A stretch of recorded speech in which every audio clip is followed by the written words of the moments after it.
नमस्कार। जी files big debate में आप सबका स्वागत है। पश्चिम बंगाल के चुनाव पर पूरे देश की नजर है और आज हम चर्चा कर रहे हैं एक बहुत महत्वपूर्ण मुद्दे पर। वो मुद्दा है कि पश्चिम बंगाल में कांग्रेस पार्टी और वामपंथ का जो गठजोड़ है वो सबको हैरान करने वाला है। कहते हैं राजनीति असीम संभावनाओं का खेल है। राजनीति में कुछ भी संभव है। आप देखिए कि किस तरह से दो दल जो 20-20 बरस पश्चिम बंगाल में एक दूसरे के दुश्मन रहे, उनको राजनीतिक परिस्थितियों ने बदला, मजबूर कर दिया और दोनों को एक दूसरे का दामन थामने के लिए बाध्य कर दिया। लेकिन राजनीति की यह भी त्रासदी देखिए कि केरल के चुनाव में कांग्रेस और वामपंथ एक दूसरे के आमने सामने है, लड़ रहे हैं। वहां सत्ता का संघर्ष है, यहां सत्ता मिलकर लेने का संघर्ष है। यही राजनीति है, यही राजनीति की विडंबना है और यही राजनीति का सुख है। इन्हीं सब मुद्दों पर चर्चा करेंगे। हमारे बीच में मौजूद हैं बहुत वरिष्ठ पश्चिम बंगाल के विषयों के जानकार सुभव्रता भट्टाचार्य, जो कि संडे मैगजीन के एडिटर रहे हैं, नेशनल हेराल्ड के एडिटर रहे हैं और एक लंबा अनुभव उनके पास है। और हमारे पास दूसरे सहयोगी जयंता भट्टाचार्य हैं, जो कि टाइम्स नाउ में बड़े वरिष्ठ पद पर काम कर चुके हैं, वरिष्ठ पत्रकार हैं। प्रदीप सौरभ जी हैं, जो कि जाने माने लेखक हैं, राजनीतिक विश्लेषक हैं। अभी इनकी किताब भी आई है, ब्लाइंड स्ट्रीट। और हमारे बीच में जी फाइल्स के कंसल्टिंग एडिटर हैं विवेक मुखर्जी। आप सबका स्वागत है। बातचीत की इब्तिदा हम सुभव्रता भट्टाचार्य से करेंगे। सुभव्रता, आप ये बताएं कि ये बिन फेरे हम तेरे का क्या रिश्ता है सीपीआई और सीपीएम कांग्रेस के बीच में? बहुत साफ है। केरल में जहां पर ये आपस में एक दूसरे लड़ रहे हैं, सीपीएम भी मजबूत है और कांग्रेस भी मजबूत है। बंगाल में दोनों मजबूर हैं। इनकी मजबूरी ने इनको इकट्ठा कर दिया है और इस मजबूरी का क्रेडिट जाता है सिर्फ तृणमूल को अकेले को नहीं, बीजेपी को भी, क्योंकि मेन लड़ाई अब बंगाल में टीएमसी और बीजेपी की है और साइड लाइन से लेफ्ट कांग्रेस अलायंस, यानी कि whatever is left of left and whatever is left of Congress in association with Indian Secular Forum or Front, whatever they call them, ISF. Okay, a party forwarded by a cleric, Muslim cleric, जिसके that to one faction of a Muslim cleric. Siddiqui की बात कर रहे हैं आप? नहीं, ऐसा है ना कि भाई आईएसएफ के जो सरगना है वो वहाँ के पीर ज़्यादा हैं फुरफुरा शरीफ के। वहाँ के जो पीर हैं, जो उनके अंकल हैं, वो तृणमूल के साथ मिलते रहे हैं। तो और अभी भी भतीजे और चाचा की लड़ाई चलती रहती है। तो ये कहना कि फुरफुरा शरीफ का पूरा श्राइन जो है एक तरफ पॉलिटिकल में आ गया, वो गलत होगा। एक फैक्शन अब भी जो है, जो अलग है, जो ट्रेडिशनली ममता के साथ रही है। तो मुस्लिम वोट्स अब वहाँ पर I don't think any decision is there as yet कि बंगाल के मुस्लिम किधर वोट देगा, whether he will stick to Mamata Banerjee और they will go along with ISF and back CPIM. और जहाँ तक कांग्रेस का सवाल है, Congress is late in this alliance because original alliance Congress और लेफ्ट की थी, जिसमें लेफ्ट ने कारसाजी करके आईएसएफ को जोड़ लिया। इसमें credit goes to Mohammad Salim, former MP from Burdwan area. उनकी अच्छी चलती है वहाँ फुरफुरा शरीफ में। फुरफुरा शरीफ की लोकेशन हुगली में है, पर वो बर्दवान के पास, जिले के पास पड़ता है। तो उन्होंने ही नेगोशिएट किया और विमान बोस, जो कि वहाँ के पार्टी लीडर हैं सीपीएम के, उन्होंने फुल्ली कोऑपरेट किया, फुल्ली एकोमोडेट किया इस अलायंस को, क्योंकि सीपीएम की बहुत साफ खेल है। उनको जितनी सीटें निकाल सकते निकालेंगे मुस्लिम वोट के चलते। जहाँ तक रहा कांग्रेस और आईएसएफ का रिश्ता, वो शुरू से ही खटाई में रहा है और कांग्रेस इनफैक्ट जब 28 फरवरी को रैली हुई इनकी ब्रिगेड परेड ग्राउंड में, तो जब अधीर रंजन चौधरी कांग्रेस नेता बोल रहे थे, उस टाइम पे फुरफुरा शरीफ का ये पीरजादा पहुंच गए डायस पे। अधीर ने बोलना रोक दिया, फिर कुछ सीपीएम लीडर्स ने उनको परसुएट करके फिर से उनको बुलवाया। सो उसके बाद अगले दिन जो है इन्होंने वो अलायंस कर ली, इनको सर 7 सीटें छोड़ दी फुरफुरा शरीफ वालों के लिए। तो मुझे नहीं मालूम कि फुरफुरा शरीफ का जो वोट है वो कहाँ तक कांग्रेस को जाएगी। हाँ, सीपीएम को जा रही, ये तो तय है। अगर फुरफुरा शरीफ के नाम पे मुसलमान वोट देता है तो वो सीपीएम को देगा, आईएसएफ को देगा, शायद तृणमूल को नहीं देगा। और one thing is for certain कि बीजेपी के हिस्से में तो मुसलमान वोट पहले ही कम ही रहे होंगे, और अभी तो अगर डिवीजन होगा मुस्लिम वोट में तो उसका फायदा बीजेपी को पहुंचेगा। और ये एक डायलेक्टिक्स है जो कि इसको बीजेपी ने, सीपीएम ने बड़े तरीके से खेला है। क्योंकि अगर तृणमूल कांग्रेस हार जाती बीजेपी के से चुनाव में, तो Trinamool Congress is a party without its feet right now, जिससे लोग छोड़ छाड़ के जा रहे हैं। उस मुद्दे पे आते हैं। पहले जयंत की बात सुनते हैं। जयंत आप बताएं कि जो सुबोधा ने कहा है, जो मेरा सवाल भी है कि ये जो बेमेल रिश्ता है लेफ्ट का और कांग्रेस का, आपको लग रहा है कि लोग, बंगाल के लोग इसको डाइजेस्ट करेंगे इस रिश्ते को, और इस पे इतने कन्विंस होंगे कि इनको सत्ता में लाने की या वोट देने की कोशिश करेंगे? मैं थोड़ा सा पीछे जाऊंगा अनिल जी। अगर आप देखें 2001 में, जबकि वामपंथी बहुत ज्यादा वहां पर अपना गढ़ बना के रखा था, जिसको हम लोग रेड फोर्ट वहां के कहते थे, उस समय एक कोशिश हुई थी कि तृणमूल और कांग्रेस इकट्ठे उनके खिलाफ लड़े। और उस समय आपको याद होगा कि यहाँ दिल्ली में कांग्रेस के लोग आके हाईकमान से वो पूछ रहे थे कि भैया कुछ टाइम दे दो हमारे को भी और हमें जाने दो तृणमूल के साथ। वो काम उतना नहीं कर पाया। 2006 लगभग ये तय हो गया था कि वामपंथी हट रहे हैं और ममता बनने वाली है वहां की मुख्यमंत्री। लेकिन एक बार फिर वो एक दूसरे का दामन थामा दोनों ने। मैं तृणमूल और कांग्रेस की बात कर रहा हूं, लेकिन वो काम नहीं हो पाया। लेकिन उस समय क्या था, there was one front which is left front, दूसरा जो फ्रंट था वो थे ये दोनों इकट्ठे एक बनाने की कोशिश कर रहे थे, जो काम नहीं किया। और अगर आप देखें बंगाल में इस बार पता नहीं क्या होगा, लेकिन बंगाल में अगर आप देखें 77 के बाद से जो भी पार्टी जीतती है उनका 200 से ज्यादा सीट रहता है। 200 क्या, 230, 233, 35 इस तरह का। इस बार भी वही हुआ था पिछली बार। इस बार ये एक थर्ड फ्रंट के रूप में उभरे हैं। अब कहां तक ये कुछ कर पाएंगे ये मैं श्योर नहीं हूं। शुभोदा की बात पर ही मैं जाता हूं। एक बहुत अच्छी बात कही उन्होंने, ये जो हम ये तय कर रहे हैं कि फुरफुरा शरीफ के उनके पीरजादे के जाने से सारा वोट चला जाएगा, ये थर्ड फ्रंट या जो भी कहिए उनको, जिसको वो यूनाइटेड फ्रंट कर रहे हैं, उनके पास चला जाएगा, ऐसा अभी हम नहीं कह सकते हैं। क्योंकि जो, फिर से मैं कह रहा हूं, शुभोदा ने एक बात कही, जो तोहा साहब थे वो भी पीरजादा ही हैं, इनके चचा है अब्बास साहब के, वो है अभी ममता के साथ में ही। और उन्होंने साफ कर दी है कि हम जो है यहाँ पर एक रिलीजियस कम्युनिटी चलाते हैं, फुरफुरा शरीफ के हम वहां के लोग हैं, हमें राजनीति में नहीं जाना चाहिए। लेकिन यहां इनके भतीजे साहब ने यह कहा कि नहीं, ना भाजपा से हमें कुछ मिल रहा है, ना हमें टीएमसी से कुछ मिल रहा है, इसलिए हमें ये यूनाइटेड फ्रंट के साथ जाना चाहिए और हमें यहां पर अपना एक कुछ वो किसी का भी दामन थाम के ये दिखाना चाहिए कि there is the existence of a third force also. अब क्या हुआ, अब दूसरा चीज आप देखिए, जब ये जो ब्रिगेड परेड ग्राउंड में जो मीटिंग हुई थी, वहां पर जब ये पीरजादा साहब पहुंचे, मतलब आईएसएफ के जो है, इंडियन सेक्युलर फ्रंट के, तो उस समय अधीर रंजन चौधरी यानी जो कांग्रेस के वहां के प्रेसिडेंट है बंगाल प्रदेश के, वो बोल रहे थे।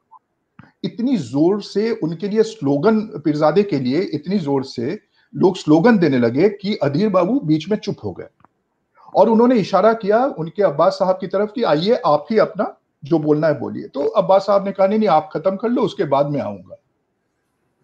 अगला, जब अब्बास साहब ने बोलना शुरू किया, वहां जितने भी लोग मंच पर बैठे थे सबकी नाम उसने ली, कांग्रेस के किसी के नाम उसने नहीं ली। ये क्यों हुआ? इसका कारण यह है, अगर आप देखें तो मेनली मुर्शिदाबाद और मालदा, इस इलाके में जो माइनॉरिटी कम्युनिटी है, या वोटर 2011 के बाद सेंसस हुआ नहीं है, तो जो भी आप नाम से कोई चौधरी देखकर आप ये नहीं कह सकते कि वो किस रिलीजन के हैं। तो एनीवे, लेकिन माना यह जाता है 60% या उसके ऊपर वोटर जो है वो माइनॉरिटी कम्युनिटी से है मुर्शिदाबाद और मालदा में। अब मुर्शिदाबाद जो है वो कांग्रेस का गढ़ है। अधीर रंजन चौधरी वहीं से पार्लियामेंट में आते हैं, अभी भी उनका वहां पर कुछ अभी भी फील्ड है। मालदा अगर आप पार्लियामेंट में देखिए तो एक चला गया कांग्रेस के हाथ से, लेकिन जो वहां के एक बहुत बड़े एक कांग्रेसी नेता थे, गनी चौधरी साहब, रेलवे के मंत्री रह चुके हैं, अब्दुल गनी चौधरी जी, बहुत बड़े वो नेता थे, उनके घर से उनके भतीजे को वो सीट मिला है। लेकिन दूसरा जो था मौसम नूर, जो आजकल तृणमूल में है, वो सीट वो उनका चला गया उनके हाथ से। अब इस इलाके में चूंकि 60% से ज्यादा वहां पर माइनॉरिटी कम्युनिटी के वोटर है कहा जाता है, वहां पर ये चाह रहे थे पीरजादा साहब कि आईएसएफ के कैंडिडेट वहां ज्यादा दिया जाए, जो कि अधीर रंजन चौधरी ने कहा कि नहीं, हमारा सीट जितना आएगा वो वहीं से आएगा, मुझे तो वहां लड़ना है। तो जो अभी हाल फिलहाल सुनने में आया है, शायद वो मान गए हैं, आईएसएफ शायद उनको दे रहे हैं। अब आ जाइए साउथ बंगाल में। साउथ बंगाल में जो है पूरा, अभी तक कहते हैं कि टीएमसी का अभी भी दबाव वहां पर है। इधर आप आ जाइए, जो इलाका है जिसको जंगल महल कहते हैं, जो कि बॉर्डरिंग उड़ीसा, झारखंड, जहां पर कि पहले नक्सलियों का काफी वहां पर जोर रहा, वहां अगर आप देखिए धीरे धीरे भाजपा ने अच्छी पकड़ कर ली है वहां पर। जो 18 सीटें इनको मिली थी 2019 में, ज्यादातर जो इन्हीं इलाकों से है। क्यों ऐसा किया कर पाया उन्होंने?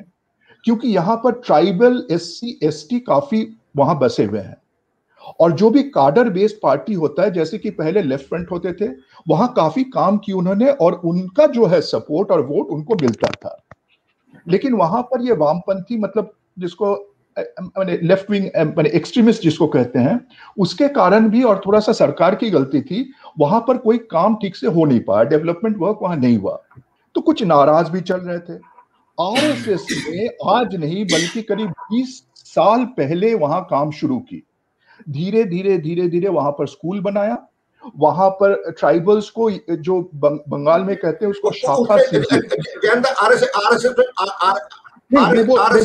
हैं हम लोग आपकी बात पे। वही मैं बोल रहा हूं कि कांग्रेस जिनके पास ये प्लेटफॉर्म इतना बड़ा था, जहां पर इतने बड़े उनके जो नेता थे, उन्होंने इस बात पर गौर नहीं की कि लेफ्ट जाने के बाद जो हम वहां पर ट्राइबल्स और एससी एसटी के साथ काम कर सकते हैं, वो उन्होंने छोड़ दी। वो अपने वो गढ़ में, जो कि मैंने कहा मुर्शिदाबाद और मालदा, वहीं पर रहे। ओवरऑल क्या है, अब जो देखते हैं कि अगर कुछ सीट मिले तो हो सकता है कांग्रेस को वही मालदा मुर्शिदाबाद से मिले, और बाकी जगहों में, खासकर जो बॉर्डरिंग एरिया है, वहां पर आईएसएफ को मिले। वामपंथी पता नहीं, रेड फ्लैग। जी प्रदीप, आप क्या कहेंगे? प्रदीप जी। अनिल, मैं बात यहां से शुरू करना चाहूंगा कि जो आपने ओपनिंग अपनी बात कही कि केरल में कांग्रेस और वामपंथी मोर्चा आमने सामने हैं, और पश्चिम बंगाल में वो एकजुट है। तो यहाँ पर बहुत सीधा सीधा है कि वो देख रहे हैं कि पश्चिम बंगाल में एक बीजेपी का जिस तरह से इमरजेंस है, और बीजेपी के बारे में कांग्रेस और लेफ्ट की एक बहुत साफ साफ सोच है कि बीजेपी इस देश को बांटना चाहती है, एक कम्युनल पार्टी है, एक एंटी सेकुलर पार्टी है। और ये अभी पिछले बयानों को भी देख लिया जाए तो यहाँ पर एक काज पर दोनों इकट्ठा हुए हैं, और केरल के अंदर ये इस बात की लड़ाई हो रही है कि कौन बड़ा सेकुलरिज्म का और चैंपियन है। अब रही बात इसी तरह का आप देखें तो पश्चिम बंगाल में, केरला के अंदर ये अगर आप असम में आए तो एजेपी और असम गण परिषद और भारतीय जनता पार्टी मिलकर लड़ रहे हैं, लेकिन बहुत सारी ऐसी सीट हैं जहां पर दोनों के बीच में फ्रेंडली फाइट भी हो रही है। तो ये कोई अजूबा और आश्चर्य की बात मुझे नहीं लगती है, ये परिस्थिति जन्य बातें हैं। दूसरी बात कि जैसा कि अभी जयंतु ने भी बताया कि उन्होंने पूरा पश्चिम बंगाल के विभिन्न हिस्सों के बारे में जानकारी थी, लेकिन उस जानकारी से कहीं भी ये नहीं बात तय हो पाती है, साबित हो पाती है कि जिन 18 सीटों को जीत के जिन क्षेत्रों से आई, क्या वो विधानसभा के चुनाव में उस तरह से क्या कन्वर्ट हो पाएंगे। नंबर 1 सवाल है मेरा। नंबर 2 सवाल ये है कि भारतीय जनता पार्टी के पास अपना क्या है। जिन लोगों को टीएमसी के अंदर इज्जत नहीं मिली, काम धाम नहीं मिला, काम धंधा करने की छूट नहीं मिली, वो लोग गए, लेकिन वामपंथी मोर्चे से भारतीय जनता पार्टी में जाने वाले कुछ एक को छोड़कर वो बड़ी संख्या में नहीं गए, बल्कि टीएमसी में बहुत बड़ा मर्जर हुआ था वामपंथी कार्यकर्ताओं का। तो अभी मुझे लगता है कि ये पोस्ट सिनेरियो होगी बात करने की। मुझे तो फिलहाल नहीं लग रहा है कि ममता कहीं से कमजोर पड़ रही हैं, लेकिन अगर ऐसा होता है तो जो एक पारंपरिक राजनीति है इस देश की, कि एक कॉमनल पार्टी को रोकने के लिए कहीं एक बड़ा मोर्चा भी ना बने, टीएमसी, लेफ्ट, कांग्रेस एंड ये Indian secular front. Anil,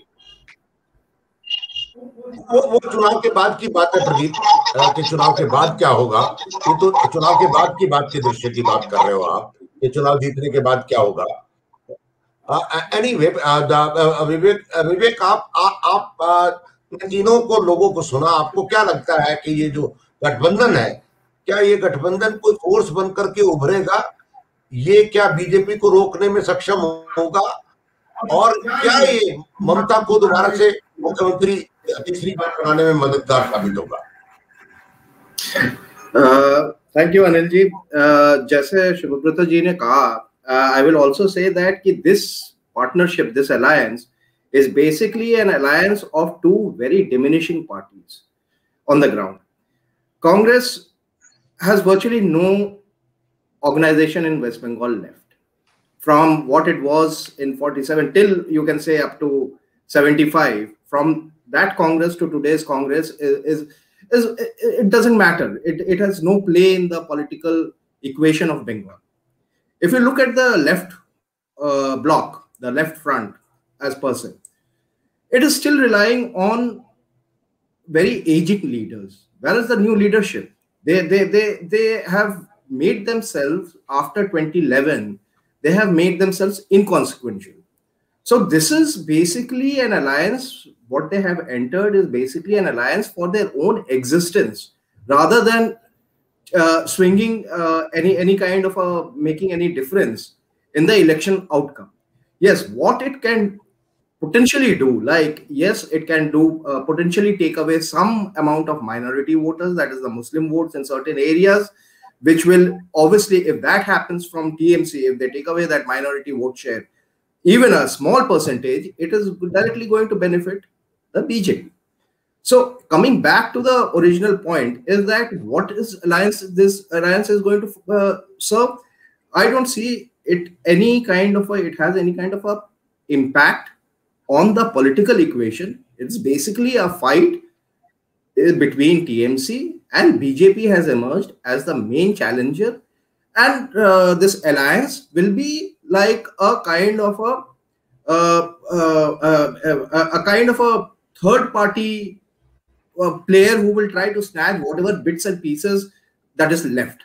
So basically that is my understanding of the situation, and after hearing two specialists from Bengal, this is what I understand.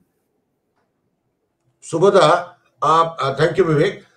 Subodha, ये बताइए हमको, देखिए एक और त्रासदी देखिए, ममता बनर्जी की टक्कर में पश्चिम बंगाल में कोई नेता ना भारतीय जनता पार्टी के पास है, ना लेफ्ट के पास है, और ना कांग्रेस के पास है। ममता बनर्जी का कद इतना बड़ा हो गया है पश्चिम बंगाल में कि किसी पॉलिटिकल पार्टी को समझ में ही नहीं आ रहा कि इतना हाइपर एक्टिव, इतना स्ट्रगल करने वाला, लगातार झकझोरने वाला नेता पश्चिम बंगाल में कहां से लेकर के आए, ये किसी को समझ में नहीं आ रहा। अब नरेंद्र मोदी तो पश्चिम बंगाल के मुख्यमंत्री हो नहीं सकते, वही उन्हीं की टक्कर का काम कर सकते हैं जो सब जनता को और राजनीतिक कार्यकर्ताओं को एंगेज रखें। तो ऐसे में आपको क्या लग रहा है कि लीडरशिप क्राइसिस है या नहीं है दोनों पार्टीज में? किस पार्टी में? देखिए, कांग्रेस ऐसा है पार्टी कि में और सीपीएम में।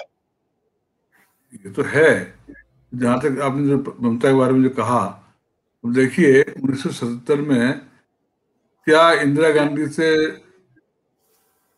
टॉलर कोई लीडर था इंडिया में? पर जब एंटी इनकम्बेंसी होती है और लोगों का मन बन जाता है कि किसी को हटाना है, तो वो कितना भी कद्दार नेता क्यों ना हो, उसके खिलाफ वोट पड़ जाता है।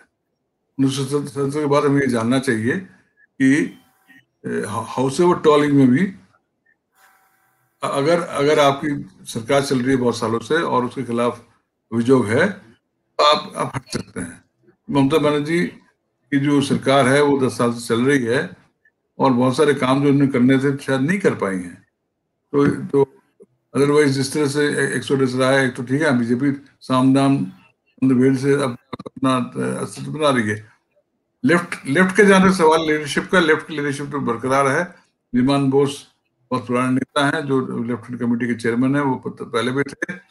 और जो है सुजन चक्रवर्ती है वहां पर, मोहम्मद सलीम है। इस तरह से जो लेफ्ट की तो संगठन है, लेफ्ट की वोट शेयर भी अच्छी खासी थी पिछली बार, ऐसी बात नहीं है। बट जहाँ तक कांग्रेस का सवाल है, प्रणब मुखर्जी जाने के बाद और सुमित मित्रा के मर जाने के बाद रिसेंटली कांग्रेस में अभी कोई लीडर कोई खास है नहीं। धीरेंद्र चौधरी बेसिकली एक कॉन्स्टिट्यूंसी के लीडर हैं जिनको एलओपी बनाया गया लोकसभा में, ठीक है, but he doesn't have whole West Bengal standing.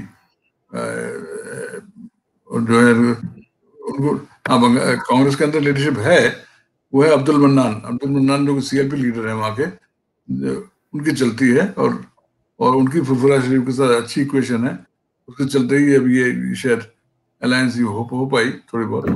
Otherwise left के पास लीडरशिप की कमी नहीं है।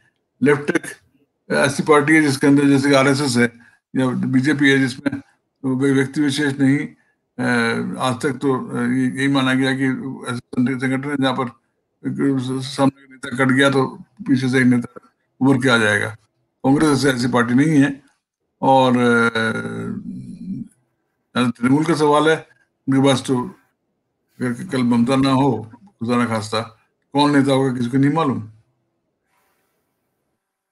अनिल नहीं, यही तो त्रासदी है। जनता ये बताइए कि मतलब पश्चिम बंगाल में जो लोगों से मेरी बात हो रही है वो कह रहे हैं कि एक बड़ी त्रासदी वहां हो रही है कि आधी तो तृणमूल कांग्रेस चली गई भारतीय जनता पार्टी में। अब भारतीय जनता पार्टी वोट मांग रही है उन्हीं नेताओं के नाम पे, और ना तो तृणमूल के को छोड़ दें तो ना तो कांग्रेस में नेता है, और जैसे सुबोधा ने कहा कि सीपीएम में काडर नेता है। मतलब फेसलेस लीडरशिप को वोट कौन और कैसे क्यों दे, यही नहीं समझ में आ रहा है। सही बात है। यहाँ पर 3 मुद्दे पैनलिस्ट और आपने भी यहाँ पर उठाया था। पहले मैं आता हूँ इसी बात पर, ये फेसलेस वाली बात। आपको याद होगा 2011 में यानी पिछले विधानसभा इलेक्शन में भी एक हवा था कि बीजेपी शायद इस बार कुछ कर दे। उस समय और उसके बाद नारदा शारदा इत्यादि ये सारे चीज चल रहे थे वहां पर।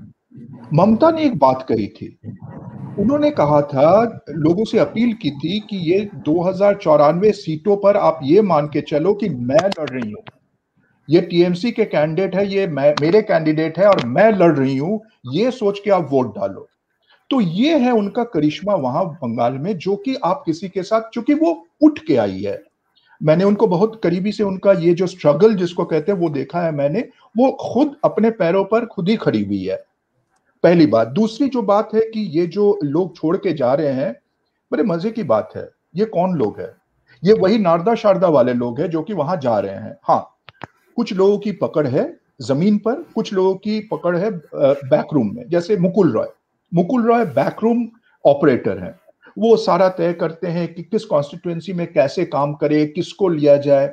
दूसरी तरह शुभेंदु अधिकारी जो कि है जमीन से जुड़े हुए, लेकिन ये सबके जो है बैकग्राउंड कुछ ना कुछ है। अब मैं आता हूं, प्रदीप जी ने एक बहुत अच्छी बात कही कि ये सारे इकट्ठे अगर आ जाते भाजपा के खिलाफ तो शायद इसका फल हम श्योर कह सकते थे कि क्या होने वाला है। यही बात दीपंकर भट्टाचार्य जो कि सीपीआई एमएल लिबरेशन के जनरल सेक्रेटरी हैं, माले के सचिव हैं, उन्होंने कही थी कि हम लोगों को ये थर्ड फ्रंट न बना के कोशिश ये करना चाहिए कि ममता का साथ दो ताकि बीजेपी किसी तरीके से बंगाल में आ नहीं पाए। जवाब में विमान बसु जो कि लेफ्ट फ्रंट चेयरमैन है अभी, उन्होंने कहा था ये उनकी निजी राय है, इसमें लेफ्ट फ्रंट इसके साथ अग्री नहीं करती है क्योंकि जितना बुरा बीजेपी है उतना ही बुरा तृणमूल है। They both play religion some way और दी अदर, तो इसीलिए वो साथ नहीं आए। लेकिन दीपंकर भट्टाचार्य अभी भी मानते हैं कि बीजेपी को रोकना ज्यादा जरूरी है rather than fighting against the TMC. वो हो नहीं पाया, ठीक है। दूसरी बात, एक विवेक जी ने अच्छी बात कही कि ये कितने माइनॉरिटी वोट काट पाएंगे उस पर डिपेंड करता है ममता का फ्यूचर। जैसे अगर आप देखिए कि ये 2019 लोकसभा इलेक्शन जो हुआ था, उसमें अगर आप परसेंटेज में देखें तो टीएमसी से मात्र 3.some% की कमी थी बीजेपी को। 40% was BJP, 40% was BJP, 43 was TMC. So it was around 3%. Then how did Mamata manage such a success? Because 65% minority votes. अब ये 65% वोट को कितना वो डेंट कर पाएंगे उसके ऊपर ऑफ कोर्स डिपेंड्स कि फाइनल आउटकम क्या होगा, क्योंकि ये जो पॉकेट्स है अबाउट मेरे ख्याल से ऑड 100 सीट्स जहां पर कि माइनॉरिटीज का वर्चस्व है। जैसे मैंने आपको बताया मालदा मुर्शिदाबाद 60%, कुछ जगह पर दिनाजपुर वगैरह जो जगह है वेस्ट नॉर्थ साउथ दिनाजपुर वगैरह, साउथ एंड नॉर्थ 24 परगना, इस सब इलाके में भी 50% के 30 to 50% का वो एक आंकड़ा मानते हैं माइनॉरिटी वोट का। वहां कितना डेंट कर पाएगा इसके ऊपर ममता का फ्यूचर डिपेंड कर रहा है। लेकिन मेरी बात हो रही थी, एक रिसर्चर प्रोफेसर साहब है, अपना नाम वो नहीं बताना चाह रहे थे, वो ये सारे जो 100 करीब 80 या 85 सीट में वो खुद जाके वहां लोगों से वो बात कर रहे हैं। उनका ये कहना है कि किसी भी रिलीजियस डिक्टेट पर वो वोट नहीं करेंगे। उनका ये मानना है कि बीजेपी को जो पार्टी रोक सकती है, जिसके पास वो ताकत है आज के दिन में, ये वोट उनको ही जाएंगे। तो मेरे ख्याल से उनसे बात, अभी 4 दिन पहले वो कलकत्ता वापस आए, मेरी बात हो रही थी मेरे ख्याल से लास्ट वीक, तो उनके साथ बात करने के बाद मुझे ये लग रहा है कि अगर मुश्किल से 2.5-3% का भी डेंट करे तो शायद ममता को उतना बड़ा नुकसान नहीं होगा। लेकिन सबकी नजर सब कुछ छोड़कर अभी है नंदीग्राम में, क्योंकि लड़ाई वहीं पर है। देखा जाए आगे क्या होता है। नंदीग्राम से तो खैर ममता ने कहा भी है, खुद वहां उन्होंने जो कल भाषण दिया है वो भी सुनने लायक है, पर वो भाषण हमारा विषय नहीं है अभी।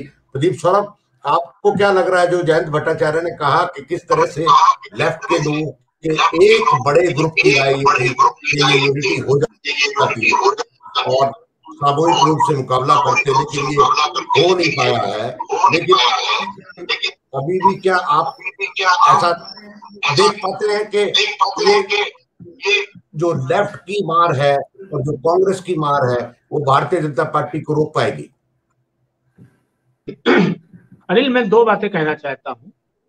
एक तो जो अभी पोलराइजेशन का सवाल आया कि भारतीय जनता पार्टी इस पूरे चुनाव को पूरी तरह से पोलराइज करना चाह रही है, जो उसकी हमेशा से लाइन ऑफ एक्शन रहा है, हिंदू मुस्लिम। और अगर इस तरह का पोलराइजेशन होगा तो सिर्फ हिंदुओं का पोलराइजेशन नहीं होगा, तो मुसलमानों में और यूनिटी आएगी। और ममता को मुझे लगता है कि ये जो यूनिटी है, जो उनके जो कुछ वोट को डेंट पड़ने की बात है, वो उनको कोई नुकसान इसमें होने वाला नहीं है। रही दीपंकर भट्टाचार्य वाली की बात, मैं खुद उस पार्टी से कभी किसी जमाने में अपने विद्यार्थी जीवन में जुड़ा था, उस समय विनोद मिश्र हुआ करते थे। ये एक बड़ी परिकल्पना है अभी दीपंकर की। बिहार में आपने देखा ही है कि बिहार में किस तरीके से उन्होंने काफी एकजुटता उन्होंने इस पार्टी की और बहुत अच्छे रिजल्ट्स मिले, और सीपीआई एमएल लिबरेशन को भी वहां काफी फायदा पहुंचा है। और अभी देखिए कि वो बहुत सशक्त संगठन के रूप में भी वो भी काडर बेस है और हार्डकोर काडर बेस पार्टी है।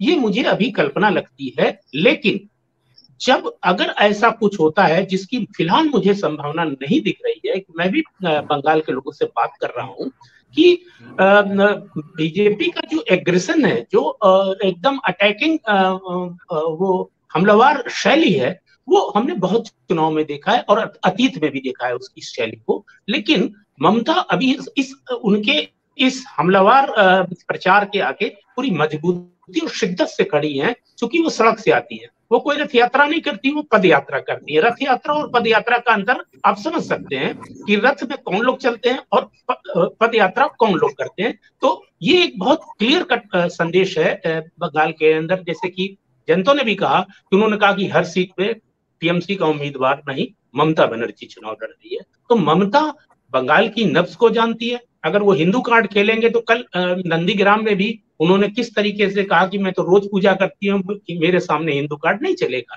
तो ये पोलराइजेशन होगा। तो मुझे लगता है कि मुस्लिम ज्यादा यूनाइट होगा बृहस्पति के हिंदू के, क्योंकि जो पश्चिम बंगाल का हिंदू है वो बंगाली पहले है, अपनी सांस्कृतिक की रक्षा करने वाला पहले, बाद में विश्व हिंदू परिषद टाइप का, हिंदू महासभा टाइप का हिंदू है। ये बात ध्यान रखनी होगी। अनिल जी, विवेक, आपको नहीं लगता जो प्रदीप सौरभ ने कहा कि हालांकि उसका इस विषय से कोई लेना देना नहीं है, लेकिन क्योंकि हम लेफ्ट की और कांग्रेस के मानस की बात कर रहे हैं, तो लेफ्ट के और कांग्रेस के मानस का जो बंगाली है, और वो खास तौर से एक सेकुलर है, खुले दिमाग का है, या पूजा पाठ भी करता है, तो वो बड़ा वोकल नहीं है जो भारतीय जनता पार्टी जिस तरह से दर्शा रही है। लेकिन बंगाल के अंदर जो घालमेल हो गया है नेताओं की धार्मिकता का, नेताओं के विचारों का, नेताओं की आइडियोलॉजी का, वो सबको हैरान करता है। जी बिल्कुल, इट इज, हाँ जी बिल्कुल, ये थोड़ा सा डेफिनेटली थोड़ा सा शिफ्ट तो आया है, लेकिन थोड़ा सा रिलीजियस परसेप्शन पे definitely there is a shift, but to what extent it is, whether it is a decisive factor with the Bengali Hindus or not, for them to convert it into actual vote for a Hindu party is still remains to be seen. It remains to be tested at the in the state elections. Parliamentary elections are a very different issue from the state elections. Second thing is that for most of Bengal, for example, if you take the biggest festival of Bengal is Durga Puja. For most of the Bengalis, Durga Puja is it's less of a religious occasion, more of a social occasion. It is more of it is the religion side is there, but that is not the overpowering, dominating theme of the festival. The dominating theme of the festival is social gathering. So the religion has a very different meaning in West Bengal from, say, North India. But at the same time, one must not forget that the roots of Hindu nationalism actually originated from West Bengal. We all know that from early days, even from Bankim Chandra Chatterjee's time, and I mean the roots go very deep. So there is something which can be definitely exploited by the BJP there is something in the soil which can be exploited, but to what extent it will impact, it is difficult to say. If you look at the left and the Congress vote shares, it has constantly declined. Like 2016, if the left got only 26% from the high of 45 plus, and Congress, it has reduced to 12%. So what impact these two will have, even combined, is 38%. So what is the, when a combined vote share percent is 38, then you can easily understand what impact it can have. So that is my basic point of contention over here. एक बात सुबोधा हर दर्शक जानना चाहेगा, मैं भी जानना चाहता हूं as a student of politics, कि लेफ्ट और कांग्रेस का एम क्या है? सरकार बनाना है, ममता को हराना है, या भारतीय जनता पार्टी की मदद करना है? क्योंकि जब तिकोना चुनाव होगा और त्रिकोणात्मक चुनाव लड़ा जाएगा तो उसमें निश्चित रूप से ममता कमजोर होगी, भारतीय जनता पार्टी मजबूत होगी। तो ये राजनीति की जो पीड़ा है, राजनीति की जो त्रासदी है कि जो लोग भारतीय जनता पार्टी को पुरजोर तरीके से हराना चाहते हैं वो भारतीय जनता पार्टी की परोक्ष रूप से मदद करने को तैयार है। सही बात है। ये तो मैं कह रहा था कि लेफ्ट की डायलेक्ट्रिक्स बहुत साफ है। लेफ्ट जो है वो जानती है कि आज उनका कुछ अस्तित्व नहीं है वहां पर। वो ये भी जानती है कि अगर कल टीएमसी हार जाती है, टीएमसी एक इंडिविजुअल सेंट्रिक पार्टी है, कोई आइडियोलॉजिकल सेंट्रिक नहीं है, कोई और वो ब्रिटल पार्टी है, जिस तरह से लोग छोड़ के जा रहे हैं उसको, तो ब्रिटल पार्टी। तो अगर सत्ता चली जाए तो सत्ता टीएमसी भी ढह जाए, टीएमसी ढह जाए और बीजेपी सत्ता में आ जाए तो जो सामने जो खुला मैदान होगा, जो स्पेस होगा अपोजिशन का, उसको आराम से सीपीएम रिगेन कर सकती है। ये है। इसीलिए जो है अभी तो इस चुनाव में तो by cutting the Muslim vote they can only help BJP, which they are doing, and I think they're doing it consciously. CPM is not a party without political thought. Mister Dipankar Bhattacharya अच्छी पार्टी चलाते हैं, CPI-ML तो left की भी left है ना, तो अगर लेफ्ट आउट है तो वो तो लेफ्ट आउट हो गए। तो दैट्स peripheral thought.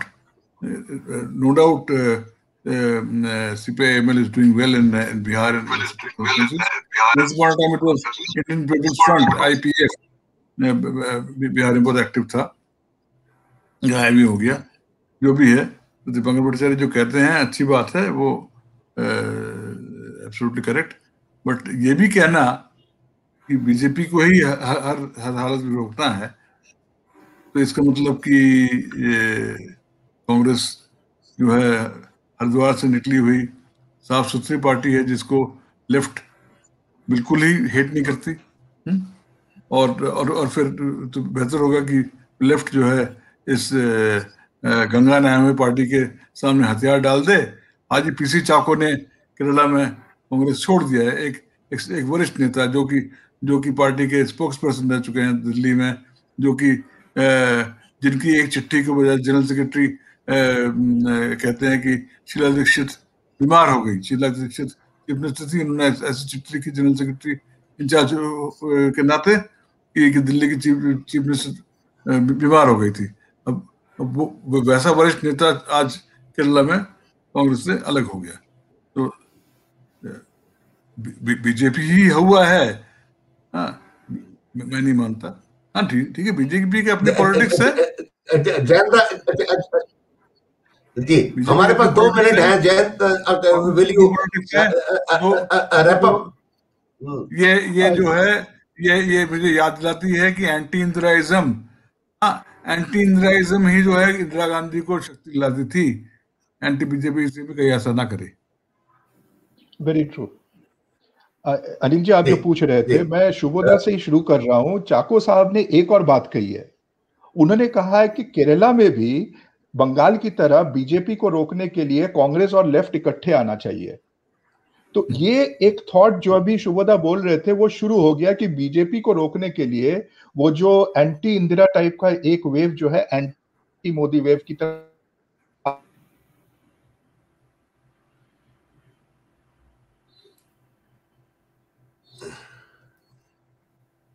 जी आ रहा है, लेकिन इससे पता